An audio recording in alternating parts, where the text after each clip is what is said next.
होता है सी, उसके बाद क्या आता है एच, उसके बाद क्या होता है एन, ए, उसके बाद एन, उसके बाद ई। समझ गए? अब इसमें जो होता है समझ आ रहा है, C4 क्या होता है? सी का मतलब क्या होता है? क्लोथ। क्लियर है? एच का मतलब क्या होता है? हैबिट। क्या होता है? हैबिट। A4 क्या होता है? एटीट्यूड। क्लियर है? N4 क्या होता है? नेचर। क्लियर है? उसके बाद G4 क्या होता है? गोल। E4 क्या होता है? Environment and education. समझ गए? ये होता है चेंज का फुल फॉर्म। समझ आ रहा है? C4 क्या होता है? क्लोथ। समझ आ रहा है? क्लोथ का मतलब होता है कपड़ा। क्या होता है? अगर आप बिजनेस के ऑर्गेनाइजेशन में यहां पर आए हो, समझ आ रहा है, तो सबसे पहले आपको अपना ड्रेसअप चेंज करना पड़ेगा। क्या करना पड़ेगा? ड्रेसअप। समझ आ रहा है? क्योंकि किसी भी इंडस्ट्री की जो पहचान होती है, किसी भी प्रोफेशन की जो पहचान होती है, उसके ड्रेसअप से होती है। अगर एक पुलिस वाला विदाउट वर्दी में आकर आपको समझाए, समझ में आ रहा है, तो क्या आप उसकी बातें आप समझोगे? नहीं समझोगे। समझ में आ रहा है? लेकिन वही पुलिस वाला, वही इंसान को वर्दी में आता है, तो आप उससे डरते हो, आप उसकी बातों को सुनोगे? सुनोगे नहीं सुनोगे? एक आर्मी वाला पर्सन अगर विदाउट वर्दी में आकर आपको कुछ भी बोले, अच्छी अच्छी बातें, आप उसकी बातें सुनोगे? नहीं सुनोगे। लेकिन वही इंसान आर्मी की वर्दी पहनकर आएगा, उसकी बातें आप सुनोगे, उसको सलाम करोगे? करोगे नहीं करोगे? क्योंकि वो अपने ड्रेसअप में है या नहीं है? एक डॉक्टर की पहचान उसके ड्रेसअप से होती है, एक वकील की पहचान उसके ड्रेसअप से होती है, एक जज की पहचान उसके ड्रेसअप से होती है। दुनिया में जितने भी लोग हैं, समझ आ रहा है, चाहे क्रिकेटर हो, चाहे कोई भी हो, समझ आ रहा है, हर एक इंडस्ट्री का अपना अपना क्या होता है? ड्रेसअप होता है कि नहीं होता है? तो सेम उससे क्या बिजनेस। समझ आ रहा है? क्या आप सभी का ड्रेसअप सही है आज की डेट में? नहीं है। समझ में आ रहा है? बिजनेसमैन का जो ड्रेसअप होता है प्रोफेशनल होता है। समझ में आ रहा है? हमेशा फॉर्मल होता है। समझ में आ रहा है? Formal pant, formal shirt, formal shoes, tie, blazer. समझ में आ रहा है? ये होता है बिजनेसमैन का ड्रेसअप। समझ में आ रहा है?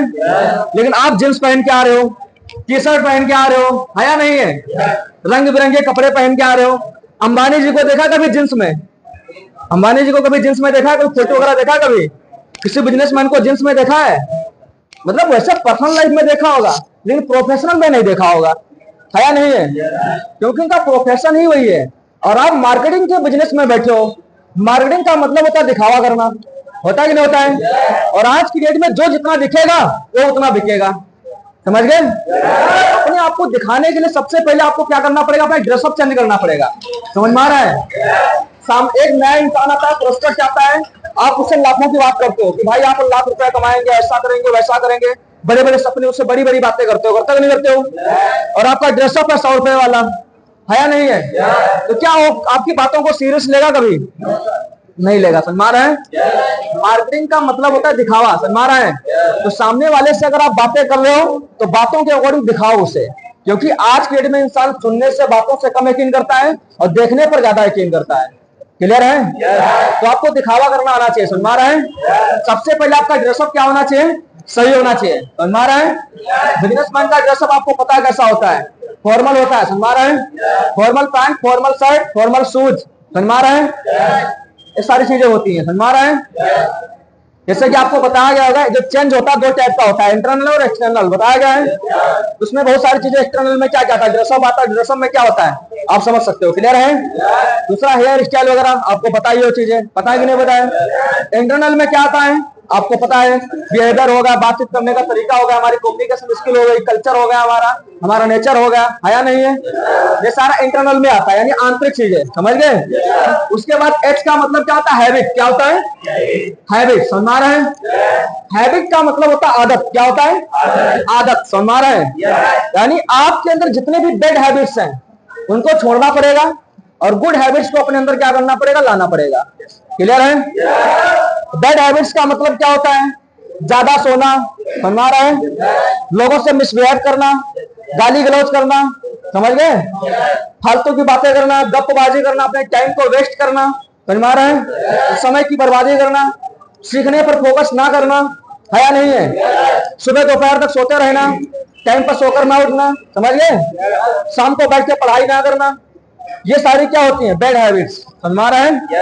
तो इन सभी बैड हैबिट्स को छोड़ना पड़ेगा और आपको अपने अंदर गुड हैबिट्स को लाना पड़ेगा। समझ गए? गुड हैबिट्स का मतलब ये होता है कि सारे कल्चर, सारे रूल्स रेगुलेशन, सारे डिसिप्लिन में काम करना। समझ गए? सबसे पहले आपको सोना थोड़ा कम करना पड़ेगा। समझ आ रहा है? बोलते हैं जिंदगी सोना है। समझ गए? या फिर से सोना बना लो या फिर सोकर गुजार लो। समझ गए? तो सोकर गुजारोगे तो आगे चल के पूरी जिंदगी आपको जागकर गुजारनी पड़ेगी अगर अभी सोओगे। समझ गए? और अभी थोड़ा जग लो, मेहनत कर लो, आगे चल कर सोओगे तब भी आपको कोई दिक्कत ना होगी। समझ में आ रहा है? बोलते हैं तब तक भागते भागते जागते जागते मेहनत करो जब तक आपको सोते हुए बैठते हुए पैसा ना आए। समझ में आ रहा है? अभी आपको जागना है, भागना है, मेहनत करना है। समझ में आ रहा है? और तब तक मेहनत करना है जब तक आपको अपने लक्ष्य की प्राप्ति ना हो जाए। समझ में आ रहा है? आप मार्केट बन जाओगे, सक्सेस हो जाओगे, समझ गए, तो आप सोते रहोगे तब भी आपको पैसा आएगा। समझ गए? आप ऑफिस नहीं भी आओगे तब भी आपको पैसा आएगा। समझ गए? आप घूमोगे, टहलोगे, मौज मस्ती करोगे फिर भी आपको पैसा आएगा। लेकिन अभी आपको नहीं आएगा क्योंकि अभी आपका समय क्या है? स्ट्रगल लाइफ है आपकी। समझ रहा है? अभी आपका मेहनत करने का समय है, आगे बढ़ने का समय है। समझ रहा है? तो अभी आपको सोना नहीं है। समझ रहा है? अभी आपको मेहनत करना है, लर्निंग पर फोकस करना है। क्लियर है? इसे बोलते हैं गुड हैबिट्स। किसी से मिसबिहेव नहीं करना है। आप टीम वर्क यहाँ पर कर रहे हो, एमएलएम इंडस्ट्री में काम कर रहे हो। एमएलएम का मतलब होता है टीम वर्क, और टीम वर्क होता है बाउंडिंग के साथ। टीम बनती है एकता के साथ, यूनिटी के साथ। समझ में आ रहा है? और आप लोगों से बहसबाजी करोगे, मिसबिहेव करोगे, गाली गलौज करोगे, अकड़ दिखाओगे, घमंड दिखाओगे तो आपकी टीम कभी बनने वाली नहीं है और आप जीवन में कभी भी आगे नहीं बढ़ पाओगे। समझ गए? आपको मिलजुल के काम करना है, एकता के साथ काम करना है, एक संगठन बना के काम करना है। क्लियर है? इसे बोलते हैं हैबिट्स। समझ रहा है? आपका मन नहीं करता होगा पढ़ाई करने का, पर आपको करना पड़ेगा। समझ गए? सुबह उठने का हमारा मन नहीं करता लेकिन आपको सुबह उठना पड़ेगा। समझ गए? इन्वेस्टिगेशन करने का आपका मन नहीं करता होगा पर आपको करना पड़ेगा। समझ गए? ऑफिस आने का आपका मन नहीं करेगा पर आपको ऑफिस आना पड़ेगा। सीखने का मन नहीं होगा पर आपको सीखना पड़ेगा। समझ गए?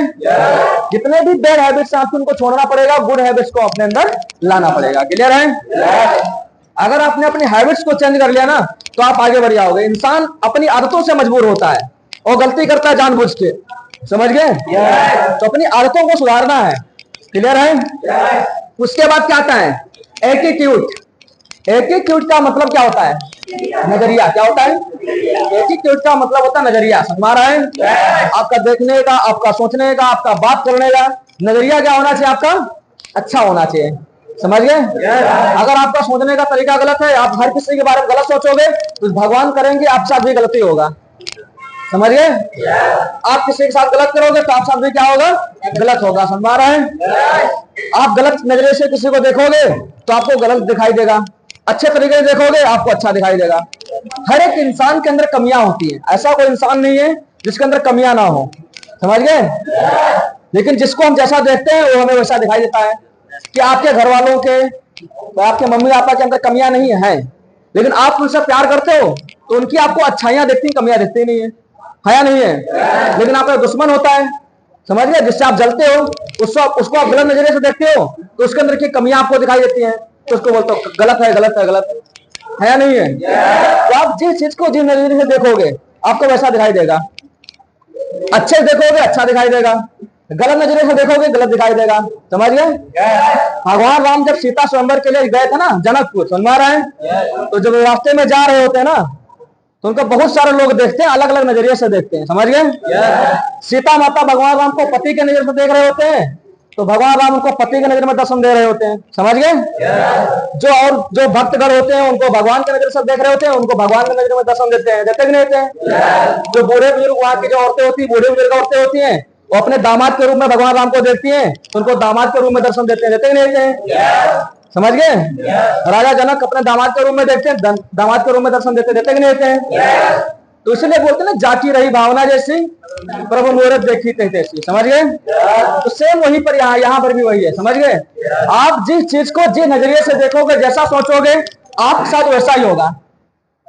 समझ गए? ये सारी चीजें हैं। डायरेक्ट सेलिंग बिजनेस की अगर बात करें तो डायरेक्ट सेलिंग को हमारे समाज के लोग, हमारे बाहर के लोग, एनवायरमेंट के लोग डायरेक्ट सेलिंग को गलत नजरिए से देखते हैं। उनका मानना क्या है कि डायरेक्ट सेलिंग जोड़ने वाला काम है, बेवकूफ बनाने वाला काम है, लोगों को फंसने फंसाने वाला काम है। बोलते कि नहीं बोलते हैं? लेकिन हमारा नजरिया क्या है कि डायरेक्ट सेलिंग लोगों की जिंदगी बनाने वाला काम है। लोगों का फ्यूचर बनाने वाला काम है या नहीं है? क्योंकि हम यहाँ पर मेहनत कर रहे हैं, हमारे सपने पूरे हो रहे हैं, हम आगे बढ़ रहे हैं, तो हमारे लिए सही है। समझ गए? और लोग गलत बोल रहे हैं क्योंकि उनके पास नॉलेज नहीं है, अधूरा नॉलेज, लोग गलत बोलते हैं। वो लोग गलत क्यों बोलते हैं? क्योंकि उनके पास सुना सुनाया नॉलेज है, उन्होंने कभी डायरेक्ट सेलिंग की पढ़ाई नहीं किया है, डायरेक्ट सेलिंग के बारे में सीखा नहीं है। समझ गए? और नहीं कभी जाना है उसके बारे में, एक दूसरे के मुंह से सुनी हुई बातें बोलते हैं। समझ गए? उनके नजर से क्या है? गलत है या नहीं है? उसके बाद क्या था? नेचर। क्या होता है नेचर? का मतलब क्या होता है? स्वभाव, चरित्र। समझ गए? नेचर का मतलब ये होता है, हमारा है तो जो बिजनेसमैन होता है उसका नेचर अच्छा होता है, उसका स्वभाव अच्छा होता है, हमारा है वो किसी से गलत गाली गलौज नहीं करता, लड़ाई झगड़ा नहीं करता है, बहसबाजी नहीं करता है। समझ गए? बिजनेसमैन हर एक इंसान के साथ प्यार से रहता है, हमारा है तो आपको भी हर किसी से प्यार के साथ रहना है, गलत तरीके से बातचीत नहीं करना है, गाली गलौज नहीं करना है, ये सारी चीजें नहीं करना है। समझ गए? अच्छे से रहना है और अच्छे से अपने काम पर फोकस करना है, हमारा है। कोई आपको गलत भी बोलता है तो उसको आप इग्नोर करो। समझ गए? क्योंकि लोगों से बातें अगर करोगे, बहसबाजी करोगे तो आपका टाइम बर्बाद होगा। समझ गए? और इंसान समझेगा भी नहीं। अगर किसी को जवाब देना ना तो अपने अचीवमेंट से दो, अपने सक्सेस से दो। जो आपको गलत बोलता है उसको बोल ले तो इग्नोर करो। समझ गए? आप मेहनत करते जाओ बराबर, बस जिस दिन कामयाब हो जाओगे सामने वाला आपके नजरों में खुद झुक जाएगा, अपनी नजरों में खुद झुक जाएगा और आपके सामने खुद झुकेगा आके। समझ गए? लेकिन अगर आप कामयाब नहीं हो, सक्सेस नहीं हो और आप अपने बातों से उसको बहसबाजी करोगे तो सामने वाला आपको गलत समझेगा। समझेगा नहीं समझेगा? बोलते ना कि मेहनत इतनी खामोशी से करो कि सफलता शोर मचा दे, है या नहीं है? तो आपको खामोश होकर मेहनत करना है, खामोशी के साथ मेहनत करना है, किसी से बहसबाजी, किसी दिखावा करने की जरूरत नहीं है। अपना काम ईमानदारी से करते जाओ और आगे बढ़ते जाओ। समझ गए? इसका मतलब ये होता है। समझ गए? उसके बाद क्या होता है? गोल। क्या होता है? गोल। गोल का मतलब क्या होता है? गोल का मतलब होता है लक्ष्य। समझ गए? यानी जो आपका फोकस है, समझ गए, आपका फोकस सिर्फ अपने लक्ष्य पर होना चाहिए। समझ गए? इधर उधर जगहों पे नहीं होना चाहिए। अगर अलग अलग आपका फोकस भटक जाएगा तो आप कुछ नहीं कर पाओगे। जैसे मैंने बताया था, स्टोरी सुनाया था द्रोणाचार्य और अर्जुन वाली, सुनाया था। समझ गए? अर्जुन का फोकस कहाँ था? चिड़िया की आंख पर। समझ गए? तो अर्जुन दुनिया के महान बहादुर बनते कि नहीं बनते हैं? लेकिन जो और लोग होते हैं, पांडव बहुत सारे होते हैं, कौरव भी होते हैं, लेकिन उनका फोकस इधर उधर होता है, होता कि नहीं होता है? तो महान श्रेष्ठ तो नहीं बन पाते हैं। क्लियर है? लेकिन अर्जुन का फोकस गुरु की बताई हुई बातों पर होता है, अपने लक्ष्य पर होता है, अपने टारगेट पे होता है, अपने गोल पर होता है। तो अर्जुन दुनिया के महान बहादुर बनते कि नहीं बनते हैं? आपने घोड़ा देखा? घोड़ा जब चलता है ना रोड पे, तो जो घोड़ा का मालिक होता है यहाँ पर लगाया था नाक की तरह कुछ होता है, क्या बोलते हैं मुझे पता नहीं, फिलहाल उसके सामने ऐसा लगा देते हैं। उसके सामने क्यों लगाया था? घोड़े के सामने, घोड़े के फेस पर ऐसा क्यों लगाया था? ताकि घोड़े का जो फोकस है सामने होना चाहिए, अपने लक्ष्य पर, इधर उधर भटके ना। समझ गए? क्योंकि अगर घोड़ा का रोड पर भाग रहा ना तो इधर कुछ अच्छा दिख गया इधर भी भाग जाएगा। समझ गए? उधर कुछ अच्छा दिखेगा इधर भाग जाएगा। समझ गए? इसलिए घोड़े के मुंह पे बांध दिया जाता है, पट्टी बांधी जाती है वो सामने। समझ गए? ताकि इधर उधर कुछ दिखाई ही ना दे। सामने चल रहा, सामने सिर्फ फोकस उनका सामने होना चाहिए, ताकि वो सामने अपने फोकस पे फोकस करे, अपने लक्ष्य पर फोकस करे और आगे बढ़े। समझ गए? तो सेम वैसे। समझ गए? लेकिन आपके पट्टी तो नहीं बांध सकते हैं, आपको समझा सकते हैं। समझ गए? आपका फोकस अपने लक्ष्य पर होगा तो आपके लिए हर कोई मेहनत करेगा, आप मेहनत करोगे और आगे बढ़ जाओगे। लक्ष्य पर फोकस नहीं रहेगा तो जहां फोकस करोगे वही मेहनत करोगे और वही रिजल्ट मिलेगा फिर।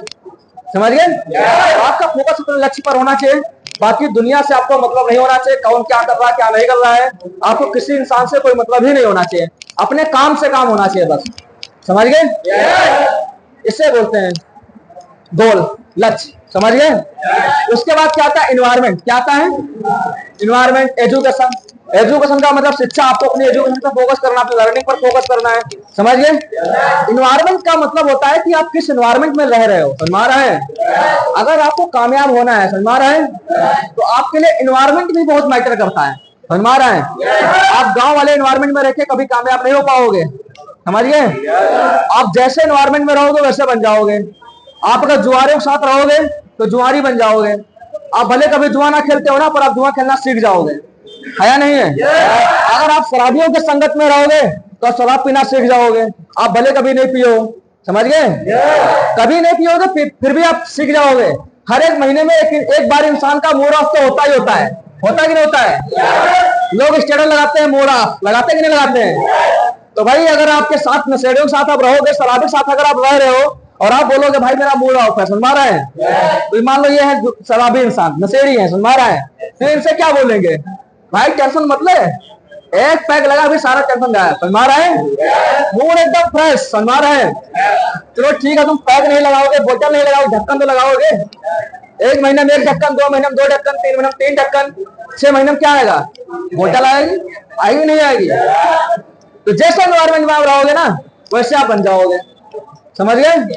अगर आपके गांव में 9 नालायक है, समझ गए, तो 6 महीने बाद 10वें नालायक में आपका नाम आ ही जाएगा। आप भले नालायक ना हो और उनके संगति में अगर आप रह रहे हो तो आपका भी नाम 10वें नालायक में आ जाएगा, समझ गए। अगर आप चोरों के साथ घूमोगे तो आप भले चोरी ना करो, लेकिन उनके साथ आप घूमोगे तो आप भी चोर कहलाओगे, समझ गए। आप जैसे एनवायरमेंट में रहोगे, समझ गए, और आप यहाँ के एनवायरमेंट में रहोगे, बिजनेसमैन के साथ रहोगे तो आप बिजनेसमैन बन जाओगे, समझ गए। आप फेलियर के साथ रहोगे तो फेलियर बन जाओगे, सक्सेस के साथ रहोगे सक्सेसफुल बन जाओगे। आप स्कूल में जाते हो, अगर आप कम पढ़े लिखे वालों संगति करोगे तो आप भी कम पढ़े लिखे रहोगे, समझ गए। लेकिन आपके स्कूल का जो टॉपर है, पढ़े लिखे वाले लड़के हैं, तेज है पढ़ने में, उनके संगति में रहो, उनको देख देख के आप भी तेज हो जाओगे, समझ गए। जैसे संगति में, जैसे एनवायरमेंट में आप रहोगे आप वैसे बने जाओगे। इंसान का फ्यूचर उसकी संगति के हिसाब से तय करती है, जैसी संगत वैसी रंगत, समझ गए। कर्ण की अगर बात करें, कर्ण की, समझ गए, तो कर्ण बहुत बड़ा महान धनुर्धर था कि नहीं था, महान योद्धा था, अच्छा इंसान था, समझ रहा है। लेकिन कर्ण की जो संगति थी वो दुर्योधन की फंस गई थी, गलत लोगों की फंस गई थी, तो कर्ण अधर्म के रास्ते पकड़ पड़ा कि नहीं पड़ा।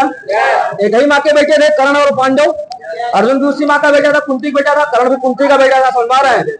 लेकिन कर्ण की जो संगति थी गलत हो गई थी, दुर्योधन के साथ हो गई थी, तो अधर्म के रास्ते पर निकल कर अधर्म करने लगा, बंदा मारा गया, हुआ कि नहीं हुआ। लेकिन अर्जुन की संगति भगवान कन्हैया के साथ हुई, अच्छी बातें उन्होंने सीखा, समझ गए, तो अच्छे इंसान बन के आगे निकले कि नहीं निकले।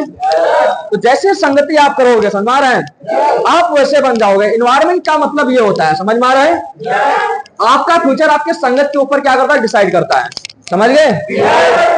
तो ये सारी चीजें आपको चेंज करना है, अपने एनवायरमेंट को, अपने आप को सही तरीके से बनाना है। आप इस एनवायरमेंट में यहाँ पर रह रहे हो, समझ में आ रहा है, तो आपको यहाँ का एनवायरमेंट अच्छा बनाना है। आप जिस रूम पर रह रहे हो उस रूम पर एनवायरमेंट आपका अच्छा होना चाहिए।